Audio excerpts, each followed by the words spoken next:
अब देखिए, अब हम स्टार्ट करेंगे एक्सरसाइज 1.3 के क्वेश्चन नंबर 1 को। अब देखिए, अगर आप पॉइंट को देखें, ये आपको 3 पॉइंट गिवन है। तो जब 3 पॉइंट होंगे तो इसके लिए जो पॉलिनॉमियल आएगा वो 2 डिग्री पॉलिनॉमियल आएगा। सबसे पहली बात तो ये है कि आपने 2 डिग्री पॉलिनॉमियल लेना है। 2 डिग्री पॉलिनॉमियल मतलब क्वाड्रेटिक इक्वेशन। तो वो हमें पता है कि f of x equal to A x square plus B x plus c. बस आपने निकालना क्या है, इसके लिए ए बी और सी को निकालना है। तो हम सबसे पहले फर्स्ट पॉइंट उठाएंगे 2,5। एक्स की जगह 2 पुट कर दोगे, तो मैंने एक्स की जगह 2 पुट किया, तो ये 2 और ये किस तरह होगा, ए अपनी जगह एक्स की जगह 2 का स्क्वायर प्लस बी अपनी जगह इनटू में 2 प्लस सी होगा। अगर मैं इसको कैलकुलेट कर दूँ, F of 2 equal to 4a हो जाएगा प्लस 2b हो जाएगा प्लस सी। इसको सर्कल कर दे। लेकिन अगर आपको जो ये एफ ऑफ 2 नज़र आ रहा है, इसकी वैल्यू होती है 5, तो ये 5 हो जाएगा। फिर आपने आगे क्या करना है, दूसरा पॉइंट आपने उठा लेना है। दूसरा पॉइंट है आपका 3,2। ये पॉइंट है 3,2। तो अब आपने इक्वेशन में x की जगह 3 को पुट करना है। अब देखिए, आपका इक्वेशन है F of x equal to A x square plus B x plus c.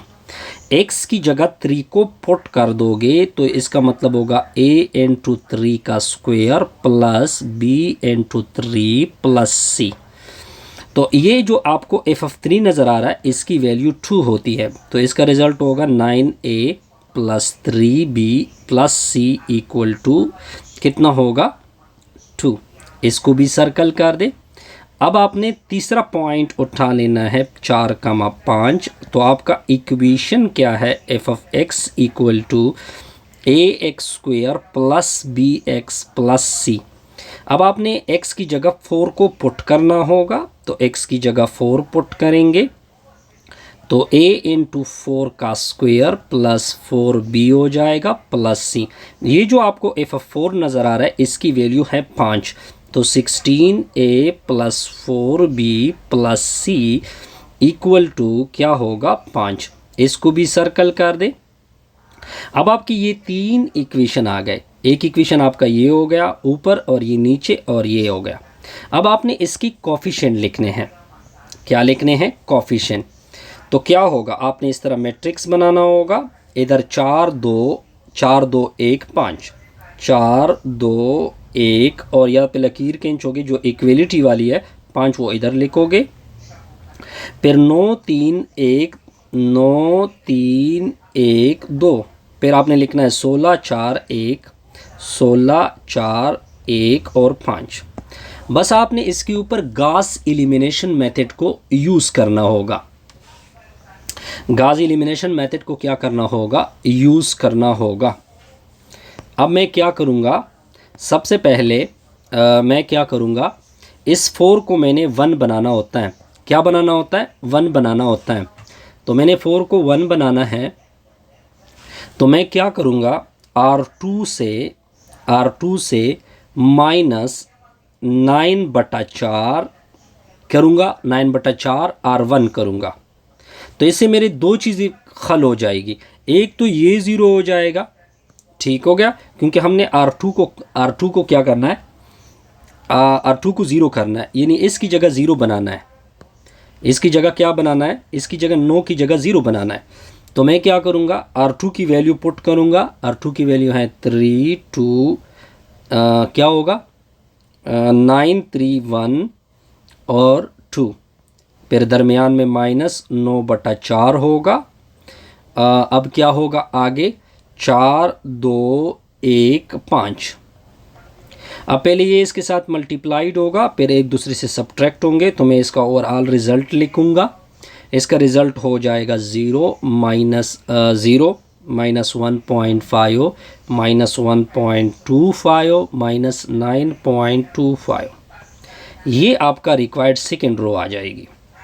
अब आप कर सकते हैं, क्योंकि फर्स्ट से सब्ट्रैक्ट होकर 9/4 इसके साथ मल्टीप्लाइड, ये इसके साथ मल्टीप्लाइड, ये इसके साथ मल्टीप्लाइड, ये इसके साथ मल्टीप्लाइड, प्लस माइनस आप कर सकते हैं, तो उस वजह से मैं प्लस माइनस को आगे नहीं कर रहा। अब आपका मैट्रिक्स किस फॉर्म में कन्वर्ट होगा? अब आप ऊपर वाले रो को कुछ ना कहे, 4 2 1 और 5 ये होगा, फिर आपका ये मैट्रिक्स। फिर सेकेंड रो में आपने ये पुट करना है, 0 -1 1.5 -1.25 -9.25। अब आपने इसको 0 बनाना है, यानी 16 और 4 1 5। तो अब आपका नेक्स्ट टारगेट क्या है? नेक्स्ट टारगेट आपने इससे 0 बनाना है। इससे क्या बनाना है? 0। तो इसके लिए हम क्या करेंगे, जो R3 है उससे सब्ट्रैक्ट करना है -4 R1। तो R3 की वैल्यू 16 4 1 और 5, फिर -4 R1 की वैल्यू क्या होगी? 4 2 1 5। 4 इसके साथ मल्टीप्लाइड होगा, फिर इससे सब्ट्रैक्ट होगा, तो हमारा जो रिज़ल्ट होगा वो कुछ इस तरह से होगा, 0 -4 -3 -15। अब आपने ये R3 की जगह पुट करना है, तो क्या होगा सर? 4 2 1 5 लकीर होगी दरमियान में, फिर 0 -1.5 -1.25 -9.25। R3 की जगह ये पुट होगा, 0 -4 -3 -15। यहाँ तक तो पॉइंट क्लियर होगा। अब आपने आगे क्या करना है? आगे आपने इसको 0 बनाना होगा। ये वाला नज़र नहीं आ रहा, ये 0 बनाना है। इसके लिए आपने करना क्या है, चूँकि R3 को 0 बनाना है तो R3 पहले आएगा, -8/3 R नंबर क्या आएगा? 2 आएगा। R3 की वैल्यू क्या थी? 0 -4 -3 और -15, फिर दरमियान में माइनस, बाहर 8/3। R2 की वैल्यू 0 -1.5 -1.25 -9.25। अब इसको आपस में क्या करना है, ये इसके साथ मल्टीप्लाइड होगा, फिर ये हर एक फर्स्ट एलिमेंट से सब्ट्रैक्ट होगा, तो इसका रिज़ल्ट होगा 0 0। आगे क्या होगा? 1/3, फिर आ जाएगा 29/3। ये मैंने कैलकुलेशन की, आप प्रॉपर कैलकुलेशन करोगे तो फिर आप रिज़ल्ट को कवर कर सकते हैं। तो इसका मतलब ये बना कि हमारा मैट्रिक्स कुछ इस तरह से होगा, 4 2 1 5, फिर नेक्स्ट को कुछ नहीं कहना, 0 -1.5 -1.25 -9.25। नेक्स्ट क्या होगा? नेक्स्ट आपकी ये रो आ जाएगी, 0 0 1/3 29/3। अब देखिए, ये ए था, ये बी था, ये सी था, तो ये एक, इसका मतलब है 1/3। देखिए ये दोनों ए बी 0 हो चुके हैं, 1/3, ये इसके साथ सी मल्टीप्लाइड होगा, इक्वलिटी 29/3 होगा। तो ये दोनों तो कैंसिल होंगे, तो सी की वैल्यू क्या आएगी? 29 आएगी।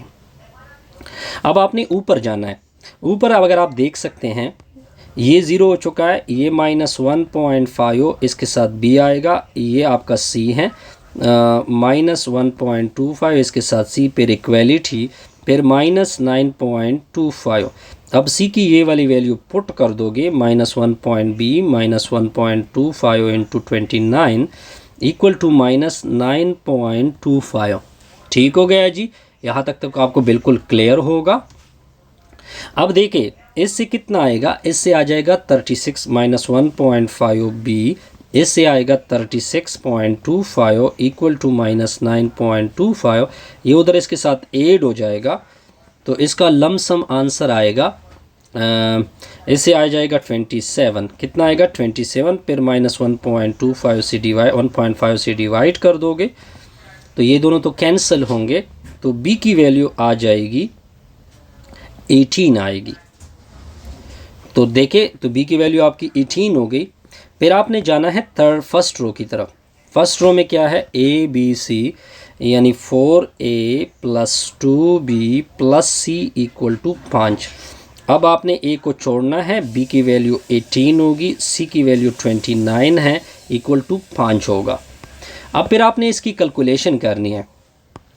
क्या करनी है? 4a ये 36 होगा, ये 29 होगा, = 5। इन दोनों को 8 कर दो, फिर उधर सब्ट्रैक्ट कर दोगे तो आपके साथ a की वैल्यू आ जाएगी, फिर 4 से डिवाइड करोगे a की वैल्यू आएगी 3। अब आपका जो इक्वेशन था अगर आपको याद हो, F of x equal to A X square था प्लस बी एक्स था प्लस सी था। अब आपने ए बी सी की वैल्यू को पुट करना है। ए की वैल्यू 3x स्क्वायर आएगी, बी की वैल्यू -18x आएगी, सी की वैल्यू 29 आएगी। ये आपका रिक्वायर्ड रिजल्ट था। आई थिंक इसमें कोई मुश्किल नहीं होगी, आप इसको वेरीफाइड भी कर सकते हैं। इस तरह हमारी ये वीडियो क्या होगी, कंप्लीट।